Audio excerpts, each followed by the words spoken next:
Welcome to Tyler's Talk, ladies and gentlemen. Today is November the 21st, 2023. We're going to be talking about Monday Night Raw. So we got a face-to-face between Gunther and The Miz. They talk trash to each other, and Gunther wants to be a bully. He keeps shoving Miz multiple times, and ladies and gentlemen, Miz finally did something, punched him in the face. And ladies and gentlemen, but a big boot from Gunther, and Gunther was still making fun of Miz, and Miz just did a low blow and did a squad crush finale before his match at Survivor Series. Not a lot of segments that happened here. We just had one segment. Drew McIntyre explains why he attacked Jey Uso is because what the Bloodline did to him the past 2 years. Making him lose the chance at the Undisputed Universal Championship at Clash of the Castle in front of his family and his friends. And he just wants to beat up Jey Uso. And ladies and gentlemen, he did answer that he's not part of the Judgment Day, but he is going to be teaming up with the Judgment Day at War Games. He's going to be the 5th member of the Judgment Day team at War Games. He's not part of the team, the faction. And the reason why he chose that is because he wants Jey Uso inside of a cage. And that's what he's going to get at War Games. Jey Uso came out and says, and every time Drew McIntyre sees Jey Uso, he's going to beat him up. So Jey Uso came out and says, I'm here, so beat me up. He says, you want this yeet beat up right now, and that's what happens. Until the Judgment Day shows up. Ladies and gentlemen, no brawl happened. The Judgment Day shows up. And then Cody Rhodes, Sami Zayn, and Seth freaking Rollins came out to help Jey Uso. And then, ladies and gentlemen, Adam Pearce stopped the brawling. He stopped it before it happened. He stopped it. And ladies and gentlemen, there's two business. Is that at 9 p.m., right now it's not 9 p.m., but 9 p.m., they had to find out who's going to be facing each other for the advantage of War Games match. And number 2 is that Cody Rhodes, Seth Rollins, and Jey Uso needs to find a 5th member now to be on their team. Remember, they can't say Kevin Owens because Kevin Owens is suspended. They said SmackDown Stars is allowed to be part of the team, just like Becky Lynch with the women's War Games. But if Sami wants to call somebody, he can't call Kevin Owens because he's suspended because what he did with Grayson Waller and Austin Theory. So Kevin Owens is not there, and Seth Rollins didn't really make a lot of friends. Cody Rhodes has one friend.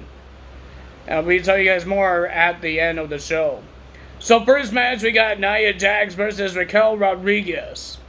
I didn't really care for this match, but the winner of that match was Nia Jax. Good job for Nia Jax.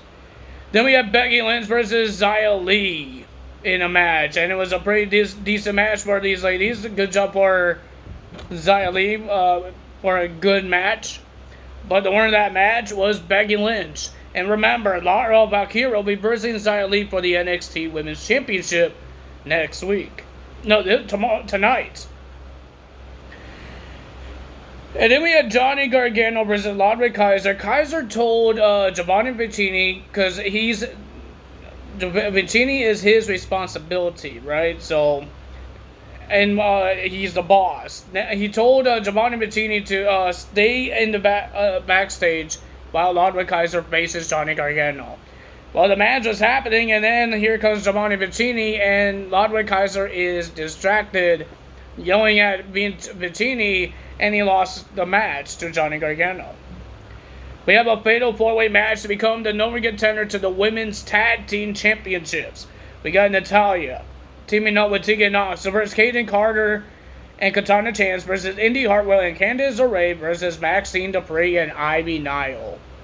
I thought it was a pretty decent fatal 4-way tag team match. Maxine did a good job. Ivy Nile did a good job. It was a pretty decent match, but the winner of that match and new number 1 contenders is Natalya and Tegan Nox. They're heading to the show whenever their tag team title match. And ladies and gentlemen, we got Ivar will be versing Big Bronson Reed next week. Big matches happening there. We got Shinsuke Nakamura versus Chad Gable. We still don't know who's this guy that Shinsuke is targeting. We don't know if he's going to do something on Survivor Series. I think they might do something because they don't have a lot of matches on Survivor Series this year. They have 2 War Games match, an Intercontinental Championship, a rivalry, and a Women's World Championship. So, they had to do some side quests, I guess. Ladies and gentlemen, it was a pretty decent match. Remember, Chad Gable will be going for the Heritage Cup Championship Cup next week against Noam Dar. And ladies and gentlemen, the winner of that match was Shinsuke Nakamura. He didn't really made an open challenge to whoever wants to be challenged next week or Survivor Series. We will see what happens on Survivor Series this Saturday. So, ladies and gentlemen, the 2 people that they chose that will be in the Advantage match will be Drew McIntyre versus Jey Uso. I thought it was a pretty decent match, a pretty great match for both of these guys. But ladies and gentlemen, the winner of that match was Drew McIntyre. And then here comes Rhea Ripley telling Drew McIntyre to start beating up and Jey Uso. Drew McIntyre was about to put Jey Uso through a table until Jey Uso fought out and tried to grab a steel chair. And then the rest of the Judgment Day came out and started beating up Jey Uso until Cody Rhodes and his team came out with chairs and smashed everybody with steel chairs and made everybody run away for the Judgment Day run away. And then Cody Rhodes says, "We found our 5th member." And our 5th member is, he did not say his name, but he says he has a legacy with him. He is the Apex Predator. And no, we're not just hearing voices in our heads.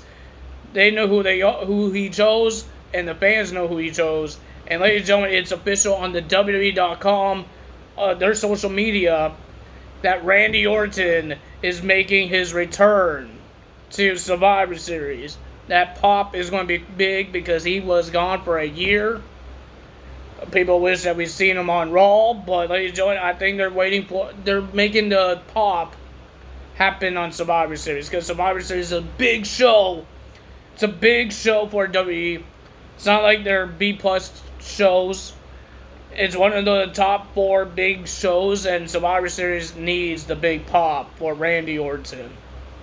He might not show up until maybe the end, like Kevin Owens did in the NXT one. He might not be in the shark cage. He might be the 5th entrant to be in the War Games, and then he will have his entrance, and the crowd is going to go nuts. That's what I think. Why are they doing this? Why did he not show up on Raw? But ladies and gentlemen, Randy's back. That's awesome. Well, we don't know if he's actually back, but it said their social media says that he's back. So it would be great to see Randy Orton back in the WWE. No more RK Bro because Riddle is released. But Randy Orton and Cody Rhodes could be a tag team. That would be awesome. Legacy makes a return. But that's all for me today. That's all for me today. If you guys enjoyed this video, hit the like button, leave a comment below, hit the subscribe button, hit that notification bell. And I will see you guys tomorrow for NXT results. That's all for me today. Tyler's out. Bye.